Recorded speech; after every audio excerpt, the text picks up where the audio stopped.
Hello. I've had a few people ask me how I weave in my ends and do a no knot crochet piece. And so I thought I'd make a video. It's way easier than trying to explain it over and over again or via text message. So we'll just do a video and then I can send you the link.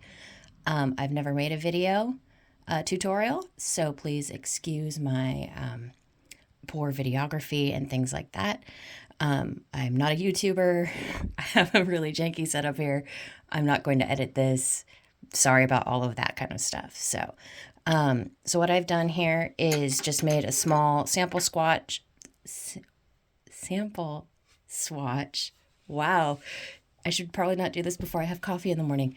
So I made a sample swatch of 2 rows of double crochet, just 10 stitches, just a sample to show you guys. So I have completed the last stitch of my last row. I just haven't pulled the yarn through yet. So at this point you would be able to continue, chain 2 and go on to the next row, but I have cut my ends. So I leave at least 6 inches of tail at the beginning and end of every piece of yarn. That way I have plenty of room to weave things in and not have to stress about playing yarn chicken or not getting my tails woven in well enough. So the way that I weave in my tails, I have never had anything come unraveled. At most, I might have just a 1/4 inch of the tail pop out after the first time a piece is worn or washed. And that, just has that little fuzzy tip. Trim that off, and then that is it. That is the most problem I've ever had with my tails, and most of the time that doesn't even happen. So very secure. I've never had anything come unwoven or tails fall out. I've never had anything loosen up or anything like that. So this is my way of weaving in my tails. I'm also going to show you how I deal with the knot at the beginning of my work. Because depending on what I'm making, sometimes I don't mind having that knot left over from my slip knot. And other times I feel like it looks sloppy, or depending on the yarn that I'm using, I don't like how it looks, or I feel like it's disruptive to the piece. So I will remove the knot afterwards. So, and if you're wondering what I'm talking about, I just mean, when you first start a piece and we make a slip knot, this little knot right here, I always start my pieces with a slip knot unless I'm doing a magic circle for a circular piece, but I don't pull it very tight. So here, I'll show you again. If I'm planning to leave it in the piece, I might pull it tight because that makes it smaller and harder to see. But you can see it's still pretty loose, and I just tighten down that loop to the correct size for my hook. But I'm not pulling that knot tight like this, right? If I'm planning on leaving it in the piece, I'll make it really tight. And that way it's smaller, harder to see, and it hides better. But if I am not going to leave the knot in the piece, when I make that initial slip knot, I just pull it just tight enough that it doesn't slip out while I'm working, but I leave it loose enough that I can come and pull that knot apart later, because that's what we're going to do so that we can hide the beginning of the work. Okay?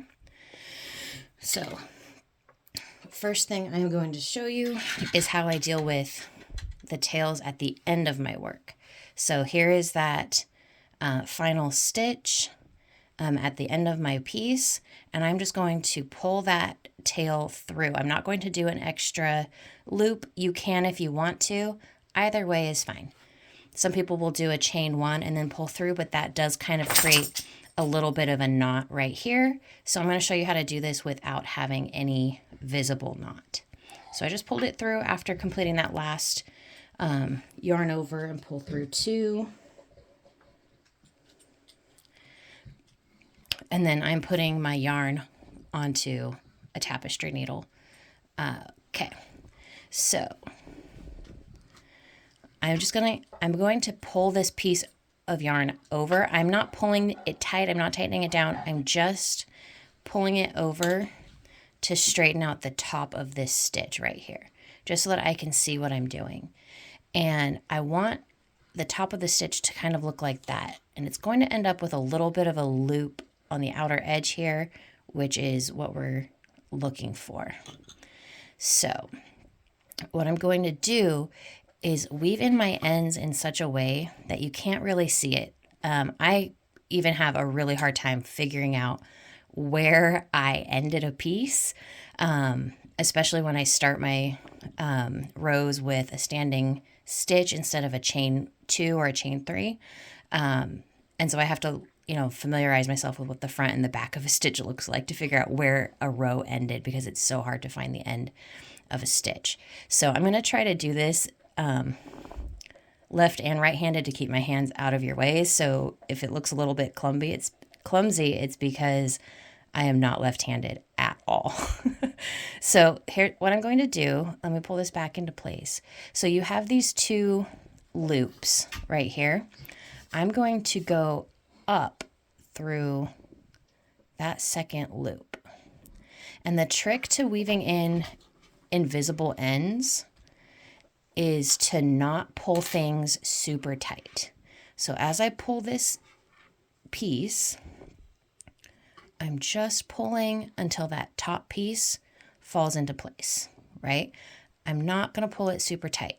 I don't want it, because if I pull it tight, it's going to buckle and pull the end of this stitch down. It's going to round off that corner. It's going to, end up looking something more like that instead of having that nice corner. Okay, so that's how I weave in that first piece to try to make it harder to see. And there is absolutely no knot at all.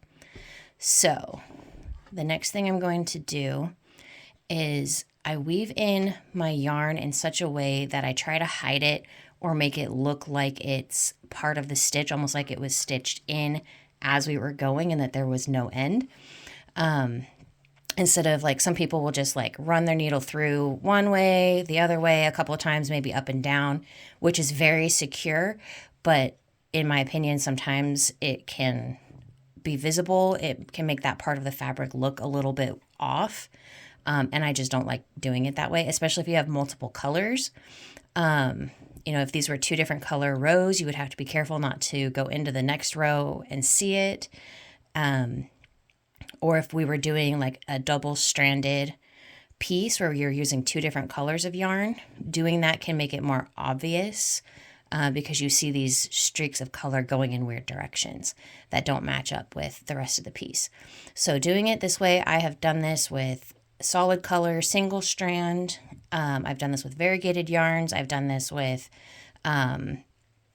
multi-strand, where I'm using 2 or 3 colors at a time. So I'm just going to look for ways that I can weave this tail. I'm going through the stitches, right? I'm going into those loops and just gently pulling through, hiding that tail, right? You can't even see where it was. I want that just a little bit tighter in that top loop, so I'm just going to pull it gently, get it exactly where I want. Now, because these are 2 different color, or both of these rows are the same color, I can weave into this second row if I want to, go down into this. If it was 2 different colors, you would just make sure that you're weaving in such a way that your yarn is staying in the same color. Okay, so I'm going to turn it this way a little bit because, left hand not working so well.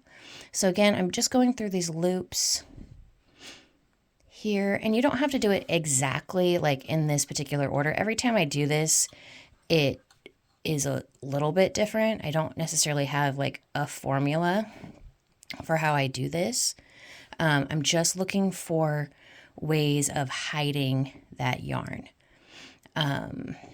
Okay, so we went down through this stitch. Now the piece is kind of upside down. Get that tail out of the way. And I move my piece all over however I need to in order to get the angle that's easiest for me, because I am very, very dominantly right-handed. I can do almost nothing with my left hand.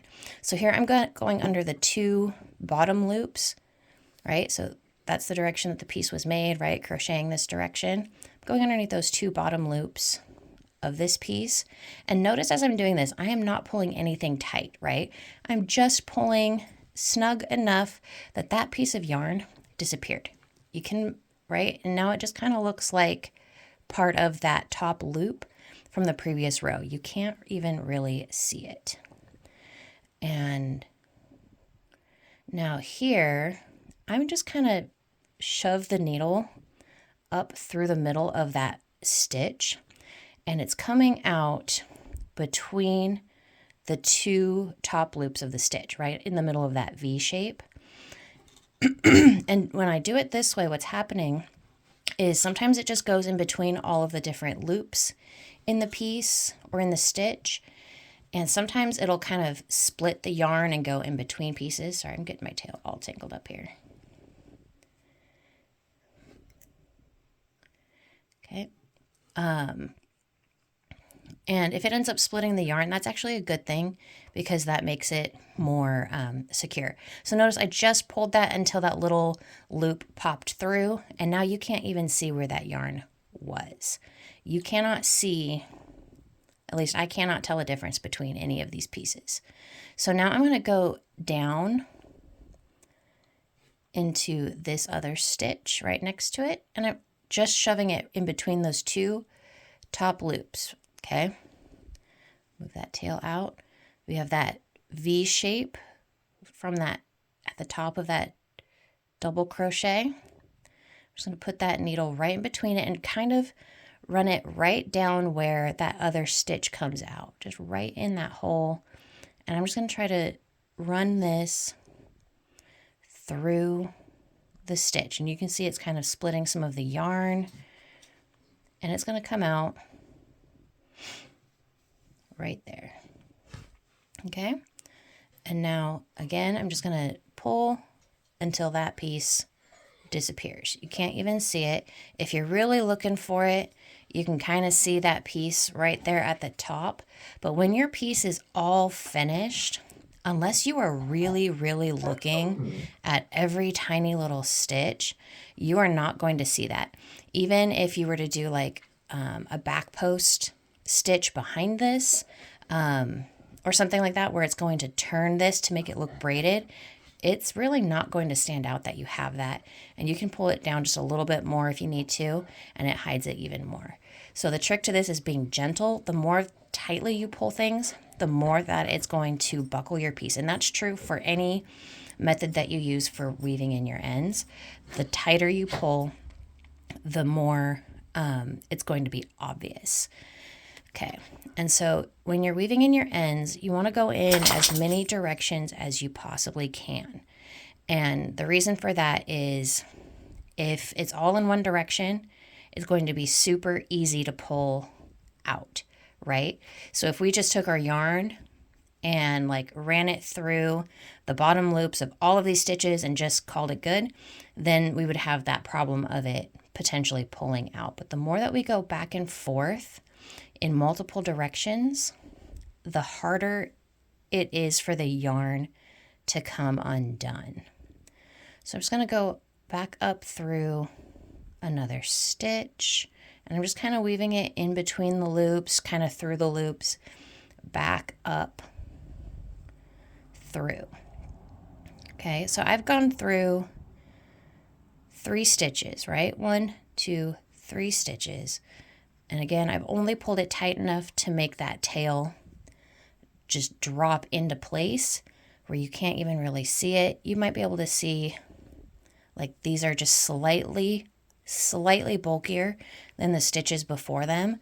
But again, once this fabric is completed and it's moved around a little bit, it is never going to be obvious. You're not going to be able to see it. Even if I have to go back and make a change and unweave part of this, which I have done because I'm not human and I have ADHD. I've had to go back and try to unweave something to fix a problem. I have had a very hard time finding where my tail was. And what I have to do is actually find this little loop in that top corner and pull on it and try to see where it creates tension. go there, pull on it, and see where that creates tension. And that's the only way to figure it out. But it takes me a few minutes to even find that little loop. Okay, so we've gone down through stitch 1, up through, no, I'm sorry, we went down and up through stitch 1, down through stitch 2, up through stitch 3. So we've now gone multiple directions, and this is not coming out. So it's currently sticking out through the top of that stitch number 3, and I'm just going to trim this as close to that stitch as I can, and I'll actually pull it out just a smidge, and I'm talking about like 1/16 of an inch. Sorry, trying to do this while looking through the phone is not easy.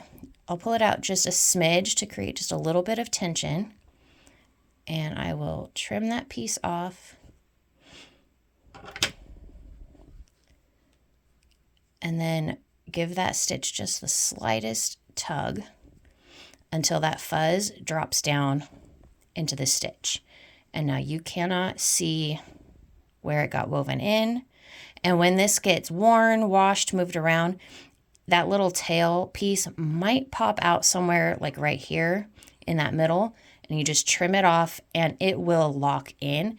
This will not unravel, pull out. I've even gone back and decided to put in like a border and crochet directly into that little loop and just put my hook right through that loop only and put in a corner piece, and it has not come out.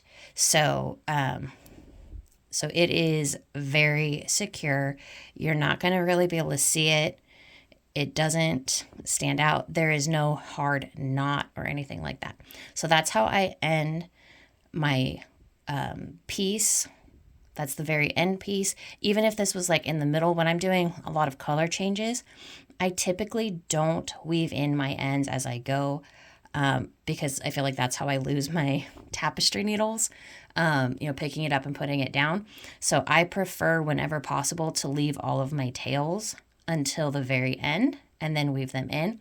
And if I'm having a problem with like a certain tail pulling out while I'm working, I might weave that in or just kind of lock it in place by stitching over it just to hold it, and then I can pull that tail out from where it was locked in and fix it. Okay, so flipping the work over, this is my foundation chain, and this is that little slip knot that I created for my first stitch. And again, depending on what I'm doing, I might just pull it tight and weave in this end the same way that I would, wove in the end over here. But, sometimes having any knot at all is not really what we're wanting for a piece. So where the tail comes out, there is a loop that goes over it. I'm going to put my tapestry needle in through that loop, the same direction that the yarn, that the tail is. It can go with the tail or without, or, the opposite direction. Doesn't really matter. All I'm doing is going in here and trying to loosen that up just a smidge. And now this little loop here has appeared. That's our tail. We can pull that through. Okay.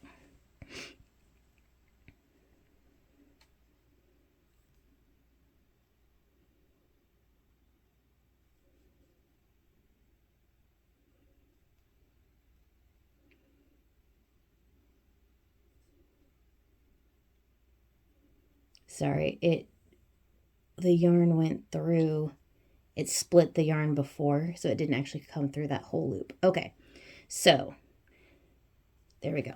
Okay, we got that loop. This was part of that yarn knot. Now we have this big loop here, but when we pull on that tail, it gets smaller. If we pull on it, it gets bigger. Okay, so to get rid of that knot, while this loop is big, and you cannot do this until you've, at least done a few stitches. If you're one of those people who likes to weave in their tails as they go, do at least a few stitches and then come back to this. Don't try to do it like with one stitch. You're going to drive yourself nuts. Okay, so we have our needle on the hook, And we're just going to go through that loop one time. And then we're going to pull it gently, because if we pull it hard, it's going to make a knot again. Okay. And then we're just going to weave this tail in. And I think the thing that a lot of crocheters and knitters struggle with is tension, not only when they're making something, but when they are starting it, or when they are, weaving in their tails. Because we're looking for that security, we don't want something to come unwoven. We want to make sure that it lasts. We try to, pull it as tight as we can. Oops. See, I split that yarn with the needle. That's okay. It's fixable. If you just put a little bit of tension on that loop, you can get that piece to go back in, and you can hide it. Okay.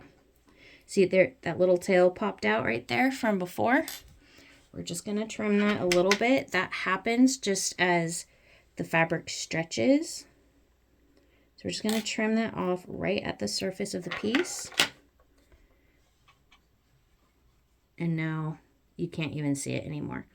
And that will only happen once. I've had it happen twice in a piece with very slippery yarn, but it does not continue to happen. All of the little fibers, the little fuzzies and stuff that stick out, as the fabric moves, it kind of works like Velcro, and they lock together. Even with what I'm using now is an acrylic yarn, which doesn't felt as much as like natural fibers, but it still does felt. If you've ever like frogged a big piece and you've gotten to a point where the yarn just kind of stuck together, it's because that point felted. All of those little fuzzy pieces felted together. That will happen with your tails. Okay, so I'm doing, now that I've gotten that loop in there, I'm doing the same thing that I did on the other end. I'm just weaving that tail through each stitch. I'm going to go down through a stitch, go back up through a stitch, and go through 2, 3.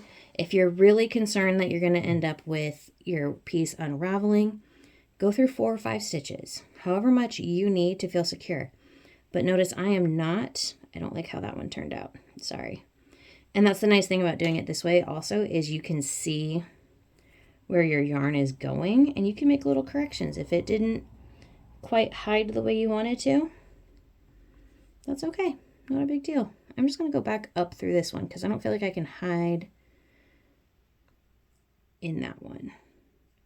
It's all about just playing hide and seek with the yarn. There we go. Sorry about the bad lighting. I do not have a studio set up. It's kind of a little janky situation here. Right, I'm just going through the stitches, hiding that yarn, going in multiple directions so that it can't pull out. We don't want anything pulling through. Okay, and so same thing. So right here, perfect way, instead of just trying to go through underneath these stitches like I did previously, and then you could see that piece in the middle, I can actually, because this is the same color, I can follow that top loop of this stitch and go underneath these loops here. Oops, dropped my needle. Right, and again, I'm just pulling it snug enough until that yarn pops in. I'm not pulling it tight. I'm not trying to cinch it down. Right? We don't have to hog tie it. It's not going to run away. Just gently tug until you can kind of feel it slide into place. There's less tension there. Okay? We're not going super tight. We're being gentle. Just pull until it slides into place, okay? And you can end your tail, you know, at the top of the stitch like I did. You could end it in the middle of a stitch. It doesn't matter where you end it. You just want to make sure that you go through at least 2 or 3 stitches. The more the merrier. The, you know, sorry, my dog is rolling around on the floor having a good back scratch and feeling a little bit ignored at the moment. So we'll wrap this up here real quick. Okay, so we're just going to pull those stitches through, make sure it all lines up the way we like. It looks pretty. And trim that tail. Trim it nice and short. And then you can kind of see that little bit of fuzziness. I'm just going to stretch that stitch until it kind of sucks back in. And now we have a complete sample piece with no knots. We have 0 knots in this piece. There are no hard points from knots on any of the corners, and completely invisible weave-ins. And like I said, I have never had anything come unraveled, more than just that little bit of fuzz that might pop out as the fabric starts. But I think that that's possible with any kind of method that you use for weaving in your ends. So I hope you guys find that really useful and helpful.